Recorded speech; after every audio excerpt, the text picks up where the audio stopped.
What's going on, everybody? Just Jake Black Fork on. So hey, y'all remember this area right here?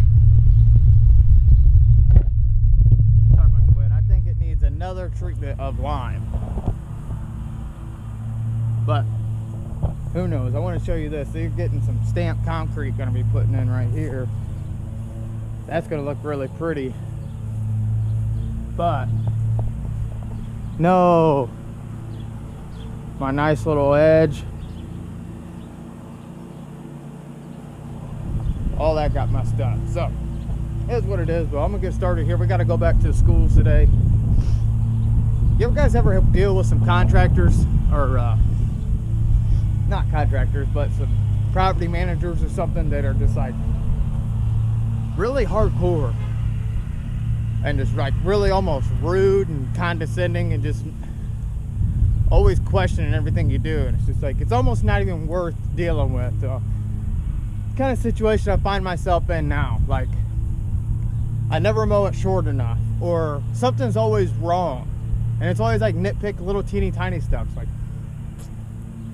I don't know, I'm getting really aggravated. I'm about to just walk away from it. Not even making that much money, but I don't know. I'm gonna get this knocked out. I was mowing that guy's, was mowing over there. He was on vacation. That's a nice yard to mow too, but I'm gonna get to it. Talk to y'all in a minute. So I've been kind of just thinking, y'all know it's my first year in business. It's my first spring, second year, first spring. I started last end of June. When you start your business, a lot of people talk about getting in business, and I hear this thing like, there's so much information out there that there's no reason that you can't have a $100,000 business in your first year or so, something like that. I bought into that concept, and that's true. But let me show you what it looks like when you're the new guy on the block and you don't have the financial backing. If you're just breaking into the business and maybe you don't have a whole lot of money to get into, maybe you don't really have a big 401k or something, or you just don't have a whole lot to buy your way in. You're gonna have a half-ton truck. You're gonna have to make your own box. You're gonna have a generic trailer, probably single axle. These can all be replaced within the first year or two. Believe me, I've invested more than anybody else. This is the reality of starting a business in lawn care. The reality of starting your first year or two in business, you're gonna get scraps. You're gonna get scraps for jobs. This place right here, where I live at, and here's the difference too. The area I live, I gotta blow this walkway off, but the area I live is a little town called Plymouth, Ohio. The average median income is about $35,000 a year. So you ain't gonna get much work where I live. So in my immediate area, there's not a whole lot of subdivisions. There's one you seen a little bit ago. I was working in that yard. There's like 3 of them that's around. That's in a place called Mansfield, Ohio. You could look all this up, check all my numbers and figures. The average household median income around there is about 60 to 80. Then there's a couple really high end spots, but you're gonna get this.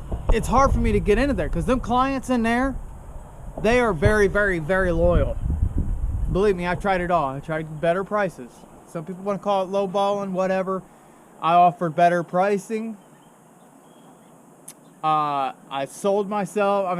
But they're very, very loyal. It takes a long time to get in them good subdivisions that you see me in earlier. Those, I got one. And that's all you need to start with, but it's going to take me a couple years to start locking down them better clients. But to also fill my week, I'm about an hour and a half away from my house. I've drove an hour and a half. About an hour and 15 minutes. I've drove an hour and 15 minutes to do this school, and I got 4 more. That's what it's going to take. It's not, when you first break into the business, unless you have a lot of backing and maybe like a mentor that's kind of like, you know what I mean? But this is what it's going to, this is the reality of it. You're going to be gone all day. Like, it's 7:30. I still got more work to do. I'm not going to get home till maybe 9:30, and it's like this every day. every day it's like 9 o'clock, 9:30, 10s. Then when I go to the shop, I'll have to maintenance the mower, keep that going, because if the mower goes down, that's my bread and butter. But hey, to tell you the truth, like, there ain't nothing else I'd rather be doing. As stressful it is as it is, here's one thing I'm learning that I need to do is, it's making it hard for me and Kayla and the baby. I don't get to see the baby. I don't get to see Kayla. So I'm going to have to make a day to where no matter what, I don't do anything but family time. But it's kind of a thing too. You know, I'm home in the wintertime. Hey, so if you're home in the winter, you got to go make your money, make your money in the summer. But I just want to show you guys what it really is. See, I'm an hour away from my house. People talk about route density and stuff. Where I live, route density is not really an option. Maybe if I get in that other neighborhood, if I get like 20 or 30 clients in that one subdivision, but there's only like 3 or 4 of them subdivisions total in my area. Or, you know, I could come up here and probably find some more subdivisions. I'm really close to Toledo. Toledo's only like 8 miles from here. So you can punch them numbers in. Mansfield, this is Millbury, Ohio. I'm from Plymouth. That tells you how far I'm driving right now to go make money. And those are things you're gonna have to do. Now, hopefully next year, I don't have this client, I don't have this customer, because she's hardcore.